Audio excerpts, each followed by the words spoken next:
तो आइए स्टूडेंट्स, अब हम लोग डिटर्मिनेंट्स में कुछ आगे की ओर चलते हैं। इसके पहले डिटर्मिनेंट्स का कुछ बेसिकली कंसेप्ट हम लोग को मिला हुआ था और उस पर कुछ क्वेश्चन भी मिला हुआ था। तो फिर उस क्वेश्चन को हम लोग सॉल्व किए हुए थे। नॉर्मली क्वेश्चन हम लोग सॉल्व किए हुए थे, 2/2 ऑर्डर का डिटर्मिनेंट्स था, फिर 3/3 ऑर्डर का डिटर्मिनेंट्स था। अब उसमें कोई दो डिटर्मिनेंट्स दे रहा है और कह रहा है कि क्या ये दोनों डिटर्मिनेंट्स का वैल्यू इक्वल है, तो उसको हम लोग कैसे निकालेंगे। जैसे यहाँ पे दो एग्जांपल हम लिए हुए हैं। एक एग्जांपल ये है जिसमें कह रहा है कि क्या ये डिटर्मिनेंट्स का वैल्यू इसके इक्वल है, इस डिटर्मिनेंट्स के वैल्यू के इक्वल है, फिर ये इस डिटर्मिनेंट्स का वैल्यू इस डिटर्मिनेंट्स के वैल्यू के इक्वल है। तो ये सब जो है बारी बारी से हम लोग वैल्यू निकालेंगे। इससे पहले इस टाइप के डिटर्मिनेंट्स को सॉल्व करने के लिए आप पहले सीख लिए हैं, उसमें आपको कोई दिक्कत नहीं हुआ है। सेम वैसे ही इस डिटर्मिनेंट्स का भी आप वैल्यू निकालेंगे और निकाल कर इसको चेक करेंगे आप कि क्या ये दोनों जो डिटर्मिनेंट्स दिया हुआ है दोनों का वैल्यू इक्वल है या नहीं। ये जब बीच में इक्वल का साइन दिया हुआ है तो निश्चित है कि दोनों डिटर्मिनेंट्स का वैल्यू इक्वल होगा। तो आइए अब हम लोग निकालते हैं और निकाल कर देखते हैं। जैसे ये पहला हम लोग डिटर्मिनेंट्स लेते हैं, 2, 8 -5 -2 6 इक्वल 14 -4 -2 6। तो जब इस टाइप का क्वेश्चन आएगा तो हम समझ जाएंगे कि इसमें दो पार्ट है, एक हमारा LHS है और दूसरा RHS है। तो पहले LHS को लेकर सॉल्व कर लेंगे, फिर उसके बाद RHS को लेकर सॉल्व कर लेंगे और देखेंगे कि क्या दोनों का वैल्यू इक्वल है या नहीं। यदि इक्वल है तो दोनों का वैल्यू हम लोग इक्वल कर देंगे, यदि इक्वल नहीं है तो बीच में साइन को काटेंगे, नॉट इक्वल टू लिखेंगे। तो आइए हम लोग पहले LHS को देखते हैं। इसमें हम लोग को LHS मिला हुआ है 2 × 8 -5 -2 6। ठीक है। अब ये डिटर्मिनेंट जो है ये 2/2 ऑर्डर का डिटर्मिनेंट। इस टाइप के डिटर्मिनेंट को आप कैसे सॉल्व करते हैं बहुत अच्छा से, बहुत पहले आप समझ गए हैं, जान चुके हैं, इस टाइप का क्वेश्चन भी सॉल्व कर चुके हैं। तो सबसे पहले इसमें हम लोग करेंगे क्या कि ये जो हमारा प्रिंसिपल डायगोनल है, प्रिंसिपल डायगोनल में मल्टीप्लाई करेंगे, फिर उसके बाद रिवर्स डायगोनल में मल्टीप्लाई करेंगे और प्रिंसिपल डायगोनल के मल्टीप्लिकेशन में से रिवर्स डायगोनल के मल्टीप्लिकेशन को सब्ट्रैक्ट कर देंगे तो हमारे इस डिटर्मिनेंट्स का वैल्यू निकल जाएगा। तो ये हमारा LHS पार्ट है। तो LHS को आइए सॉल्व करते हैं।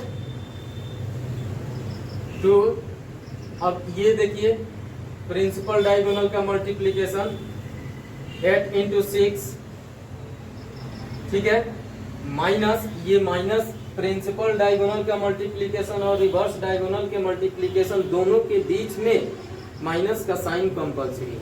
ठीक है, ये नहीं कि हम यहाँ प्लस दे दें, नहीं।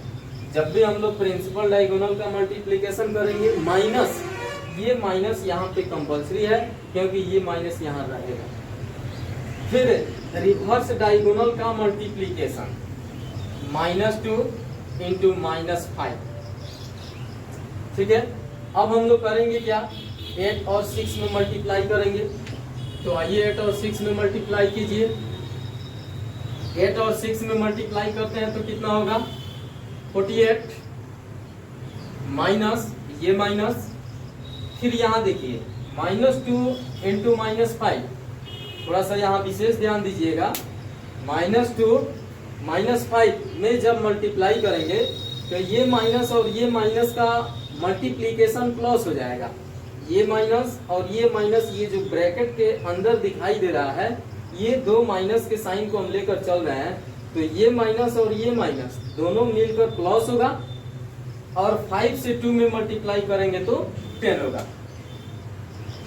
10 अब 48 में से 10 को हम लोग माइनस कर देंगे, यानी सब्ट्रैक्ट कर देंगे, घटा देंगे। तो 2 इंटू 48 में से 10 को माइनस करेंगे तो 38 होगा।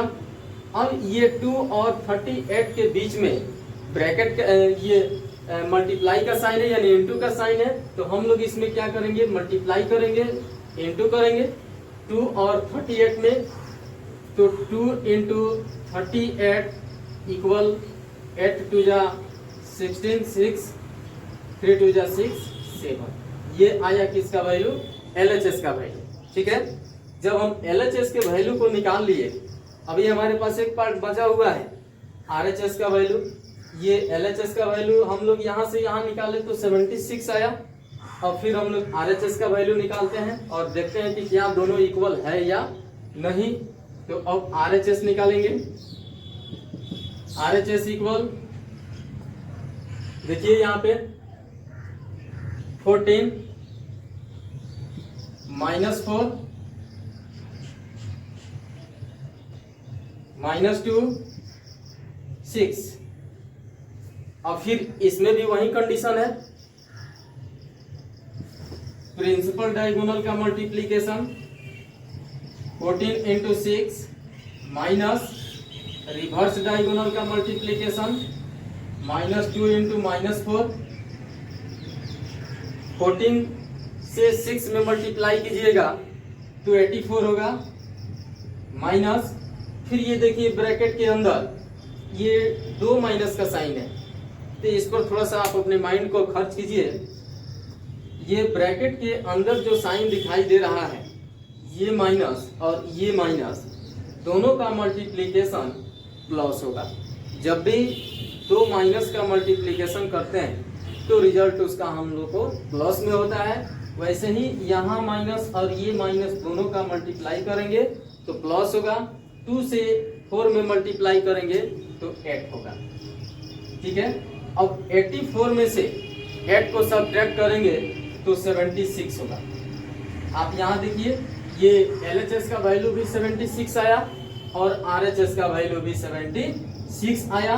यानी हम लोग लिखेंगे LHS इक्वल RHS, यानी दोनों डिटर्मिनेंट्स का वैल्यू क्या आया, इक्वल हो गया। तो अब आप इसको लिख सकते हैं, या फिर से एक बार समझ लीजिए, कोई भी डिटर्मिनेंट्स आपके सामने दे रहा है कि इस डिटर्मिनेंट्स को शो करना है कि क्या ये दोनों डिटर्मिनेंट्स का वैल्यू इक्वल होगा। आपको क्वेश्चन ऐसे देगा, सो दैट इतना इक्वल इतना, इतना इक्वल इतना। जैसे ही कहेगा सो दैट इतना इक्वल इतना, तो वैसे ही हम लोग डिटर्मिनेंट्स को देखेंगे और LHS RHS अलग अलग पार्ट का हम लोग वैल्यू निकालेंगे और वैल्यू निकालने के बाद देखेंगे कि दोनों का वैल्यू सेम है या नहीं, यानी इक्वल है या नहीं। तो आप फिर से इसको देखिए, हम लोग इस डिटर्मिनेंट्स को लिए, इस डिटर्मिनेंट्स में LHS पार्ट को लिए। LHS पार्ट में यहाँ प्रिंसिपल डायगोनल का मल्टीप्लीकेशन माइनस, ये माइनस कंपल्सरी है, रिवर्स डायगोनल का मल्टीप्लीकेशन -2 इंटू -5। फिर यहाँ 8 से 6 में मल्टीप्लाई किए 48, ये माइनस वहां पे दिए हैं और ये ब्रैकेट के अंदर जो माइनस का साइन है, ये माइनस और माइनस का मल्टीप्लीकेशन प्लस होगा। तो प्लस हम किसी भी अंक के पहले, डिजिट के पहले, नंबर्स के पहले नहीं लिखते हैं, वह ऑलरेडी उसके पहले छुपा रहता है। तो 2 और 5 में मल्टीप्लाई करेंगे 10, 48 में से 10 को सब्ट्रैक्ट करेंगे 38, 2 से 38 में मल्टीप्लाई करेंगे 76। फिर वैसे ही हम लोग RHS पार्ट को लेकर चले, यहाँ पे प्रिंसिपल डायगोनल का मल्टीप्लीकेशन 14 इंटू 6 माइनस, ये माइनस कंपल्सरी है, रिवर्स डायगोनल का मल्टीप्लीकेशन -2 इंटू -4। फिर वही कंडीशन यहाँ पे है, माइनस माइनस का मल्टीप्लीकेशन प्लस हो जाएगा। 2 से 4 में मल्टीप्लाई करेंगे 8 होगा और 14 से 6 में मल्टीप्लाई करेंगे 84 होगा। अब 84 में से 8 को सब्ट्रैक्ट करेंगे 76 होगा। दोनों डिटर्मिनेंट्स का वैल्यू इक्वल हो गया, यानी हमारा LHS और RHS दोनों इक्वल हो गया। तो हम लिख देंगे LHS इक्वल RHS। इसको आप अपने कॉपी में नोट कीजिए, फिर इसका दूसरा एग्जांपल हम लोग देखेंगे।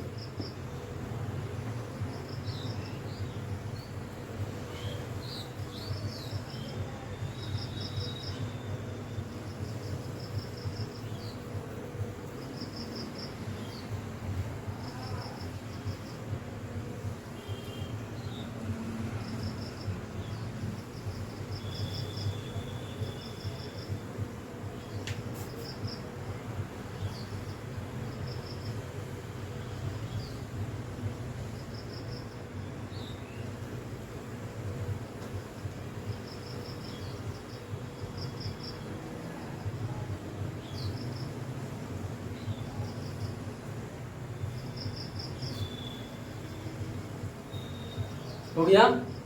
तो आइए अब हम लोग दूसरा एग्जाम्पल देखें।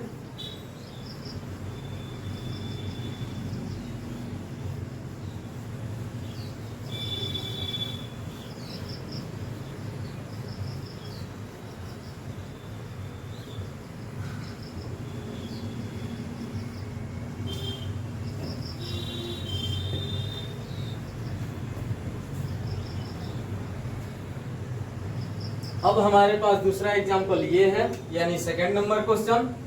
सेकंड नंबर क्वेश्चन में है 4x y 3x 0 equal 3 into x 0 5x minus 4y। ठीक है। फिर इसमें इस क्वेश्चन में भी वही कंडीशन अप्लाई करेंगे हम लोग। कौन सा कंडीशन? पहले हम लोग LHS को लेंगे, फिर LHS के वैल्यू को निकालेंगे, और LHS के वैल्यू को निकालने के बाद RHS के वैल्यू को लेंगे और RHS का वैल्यू निकालेंगे। फिर देखेंगे कि दोनों का वैल्यू सेम हो रहा है या नहीं, इक्वल हो रहा है या नहीं। तो आइए अब हम लोग पहले LHS का वैल्यू निकालते हैं। तो हमारे पास LHS है 4 इंटू एक्स वाई 3x 0। इसमें भी वही होगा, पहले प्रिंसिपल डायगोनल का मल्टीप्लीकेशन, x से 0 में मल्टीप्लाई करेंगे, x इंटू 0 माइनस, ये माइनस बार बार रिपीट कर रहे हैं, ये कंपल्सरी है इसमें। रिवर्स डायगोनल का multiplication 3x into Y 3x into Y. अब x से 0 में मल्टीप्लाई करेंगे तो कितना मिलेगा? 0 होगा, क्योंकि किसी भी वेरिएबल क्वांटिटी या नॉन वेरिएबल क्वांटिटी में जब भी हम लोग 0 से मल्टीप्लाई करते हैं तो उसका रिजल्ट 0 ही प्राप्त होता है। ठीक है। तो x से 0 में मल्टीप्लाई किए तो 0 हुआ, फिर माइनस, यहाँ का माइनस, माइनस 3x से y में मल्टीप्लाई करेंगे, 3xy 3xy। ठीक है। अब देखिए यहाँ पे, यहाँ थोड़ा सा ध्यान दीजिएगा, ये 4 से जो मल्टीप्लाई किया गया है ये पूरे में किया गया है। जैसे यहाँ देखिए, हम इसको ऐसे देते हैं तो ज्यादा समझ में आएगा।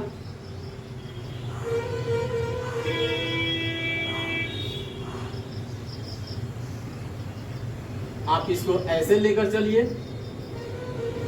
ब्रैकेट के ऊपर भी निर्भर करता है किसी न किसी वैल्यू का।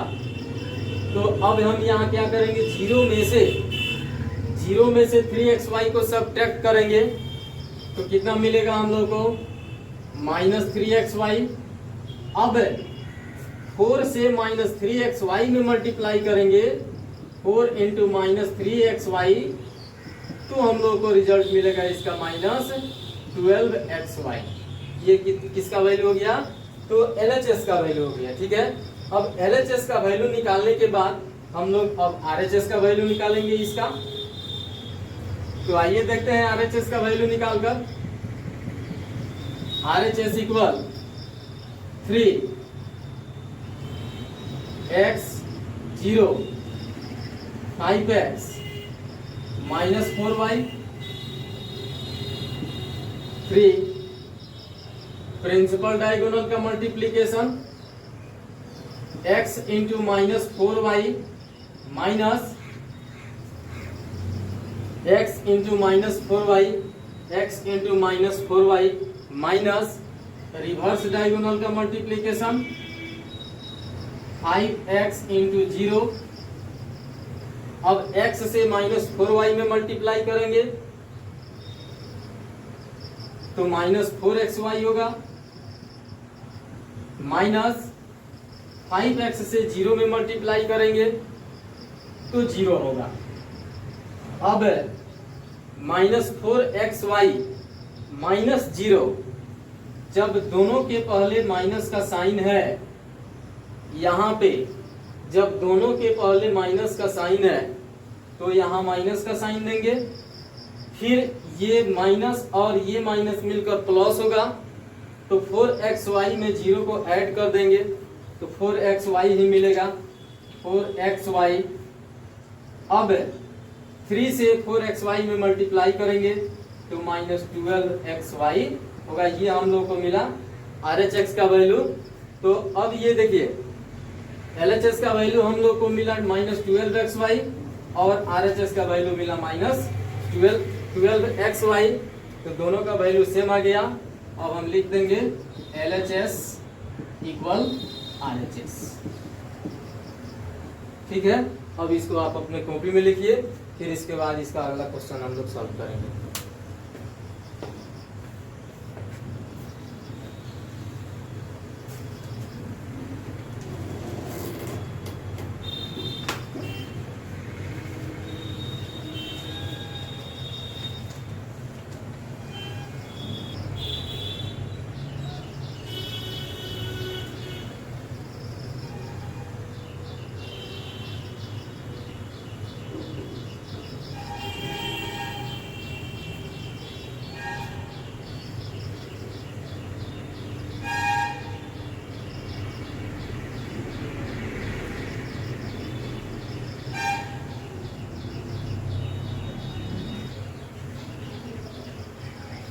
तो आइए अब हम लोग इसके बाद देखेंगे कि इस डिटर्मिनेंट्स में x का वैल्यू कैसे निकाला जाता है। जैसे यहाँ पे दो क्वेश्चन मिला हम लोग को, ये एग्जाम्पल के तौर पे लेकर इसको समझिएगा। जैसे ये फर्स्ट एग्जाम्पल हो गया, ये सेकंड एग्जाम्पल हो गया। तो इस फर्स्ट एग्जाम्पल में इसमें डिटर्मिनेंट्स के अंदर कहीं ना कहीं x दिया हुआ है, तो इसी x का वैल्यू हम लोग को निकालना है। तो इस x का वैल्यू हम लोग कैसे निकालेंगे, ये 2/2 ऑर्डर का डिटर्मिनेंट्स हो गया। तो आइए निकालते हैं। एक नंबर में हम लोग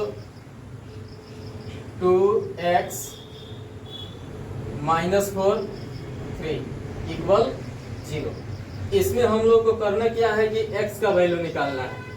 तो इस कंडीशन में आप जानते हैं कि इसको कहा जाता है प्रिंसिपल डायगोनल और इसको कहा जाता है रिवर्स डायगोनल। ये जो डायगोनल हम लोग का बन रहा है, इस डायगोनल को प्रिंसिपल डायगोनल कहा जाता है और ये जो उल्टा बन रहा है इसको रिवर्स डायगोनल कहा जाता है। तो पहले हम लोग प्रिंसिपल डायगोनल का मल्टीप्लिकेशन करेंगे,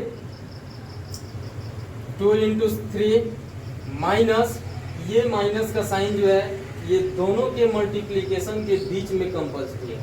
जैसे ये प्रिंसिपल डायगोनल का मल्टीप्लिकेशन हो गया 2 × 3, तो 2 × 3 किए माइनस, फिर x × -4 या -4 × x, -4 × x इक्वल 0। अब ये 2 और 3 में मल्टीप्लाई करेंगे तो 6 होगा, ये माइनस मिलकर प्लस देगा, 4 से x में मल्टीप्लाई करेंगे 4x इक्वल 0। अब ये इक्वल जो है इसके लेफ्ट साइड में वेरिएबल और नॉन वेरिएबल दोनों क्वांटिटी है और इक्वल के राइट साइड में केवल नॉन वेरिएबल क्वांटिटी है। यानी जो सेम राशि है, सेम क्वांटिटी है, उसको एक जगह करेंगे। जैसे यहाँ 6 में कोई xy नहीं लगा हुआ है तो ये वेरिएबल क्वांटिटी नहीं है, ये नॉन वेरिएबल क्वांटिटी है। फिर इसको हम लोग लेफ्ट साइड से उठा कर ले जाकर राइट साइड में करेंगे तो ये -4x इक्वल 0 - 6। आप जानते हैं कि यदि इक्वल के लेफ्ट साइड में ये 6 प्लस में है तो राइट साइड में जाएगा तो ये माइनस में हो जाएगा। फिर अब -4x इक्वल 0 में से 6 को माइनस करेंगे तो -6 होगा। आप जानते हैं कि जिस साइन की संख्या अधिक होती है उसको पहले लिखा जाता है। फिर अब ये लेफ्ट साइड का माइनस राइट साइड का माइनस कैंसिल हो जाएगा, हमारे पास बचेगा 4x इक्वल 6। अब ये 4 और x के बीच में मल्टीप्लाई का साइन है, तो जब इधर कोई भी नंबर्स होगा लेफ्ट साइड में, इक्वल के लेफ्ट साइड में जब मल्टीप्लाई के रूप में होगा तो उसको हम लोग राइट साइड भेजेंगे तो डिवाइड के रूप में चला जाएगा, यानी भाग के रूप में चला जाएगा। तो इसको हम लोग इधर से इधर भेजते हैं तो ये हो जाएगा x इक्वल 6/4। ये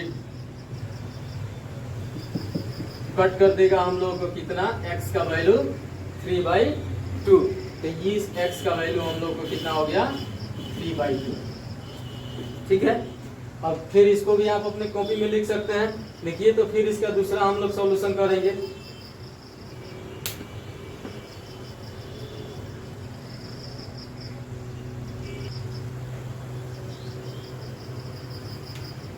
हो गया, तो आइए इसका दूसरा एग्जांपल भी हम लोग देख लेते हैं।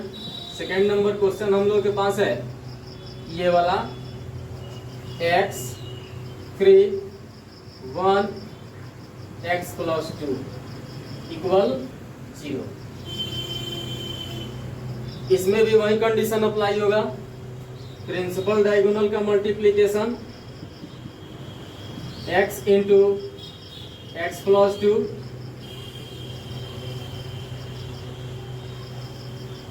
माइनस रिवर्स डायगोनल का मल्टीप्लीकेशन 1 × 4 1 × 3 = 0। ठीक है, तो अब यहां से हम करेंगे कि x से इस x + 2 में मल्टीप्लाई करेंगे, फिर इस 1 से इस 3 में मल्टीप्लाई करेंगे। ठीक है, तो देखिए x से x में मल्टीप्लाई करेंगे तो x² होगा, प्लस का साइन है प्लस, x से 2 में मल्टीप्लाई करेंगे 2x होगा, माइनस 1 से 3 में मल्टीप्लाई करेंगे 3 होगा = 0। अब इसको हम लोग थोड़ा सा सजा देंगे तो x² + 2x - 3 = 0। ये देखिए हमारे पास क्या मिल गया, x² + 2x - 3 = 0।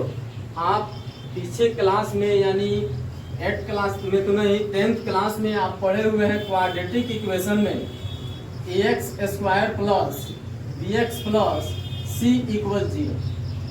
ये आप पढ़े हैं ax² + bx + c = 0, यानी क्वाड्रेटिक इक्वेशन का शॉर्ट फॉर्म है ये।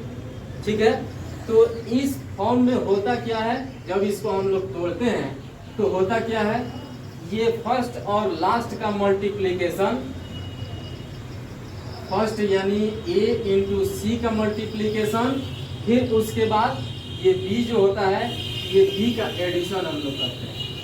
यानी फर्स्ट और लास्ट का मल्टीप्लीकेशन जो होना चाहिए ये बीच वाले के दो पार्ट का एडिशन के इक्वल होना चाहिए। तो इसको यानी इसको हम लोग जब आगे बढ़ाएंगे तो x² + 2x - 3 = 0। इसको जब हम लोग तोड़ेंगे तो ऐसे तोड़ेंगे कि ये बीच वाले को दो पार्ट में तोड़ेंगे कि फर्स्ट और लास्ट के मल्टीप्लीकेशन के इक्वल हो जाए। जैसे x² से 3 में मल्टीप्लाई जब करेंगे तो कितना होगा, 3x² होगा।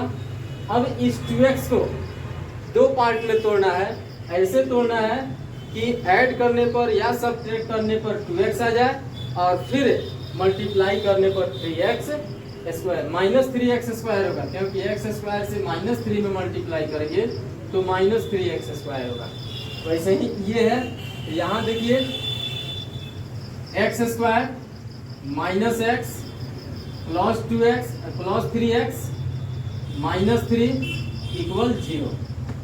जैसे 2x को हम लोग -x + 3x के टर्म में तोड़े तो 3x में से x को सब्ट्रैक्ट करेंगे तो +2x होगा, और 3x में -x से मल्टीप्लाई करेंगे तो -3x² होगा। ठीक है, अब यहाँ से दो को एक साथ रखेंगे, इस 2 में से हम x को कॉमन के रूप में बाहर निकालेंगे, x - 1 बचेगा, फिर यहाँ +3 को कॉमन निकालेंगे, x - 1 बचेगा बराबर 0।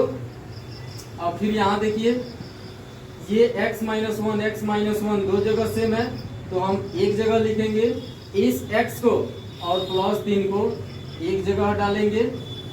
अब यहाँ से देन तब x - 1 = 0, इसीलिए x = 1। अगेन पुनः x + 3 = 0, इसीलिए x = -3, यानी x का वैल्यू हमारे पास कितना मिल गया, 1 - 3। ठीक है, फिर लिखिए इसको अपने कॉपी में।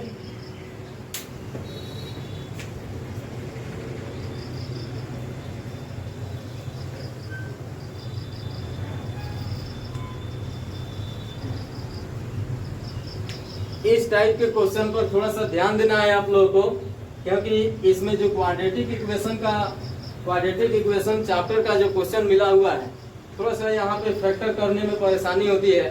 बेसिक यदि कंसेप्ट क्लियर हो तो आपको कोई दिक्कत नहीं होगा।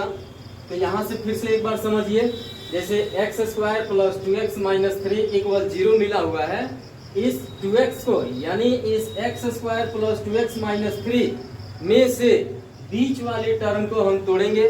ऐसे तोड़ेंगे कि दो नंबर्स में मल्टीप्लाई करने पर फर्स्ट और लास्ट के मल्टीप्लीकेशन के इक्वल हो जाए। ठीक है, तो वही काम हम यहाँ किए।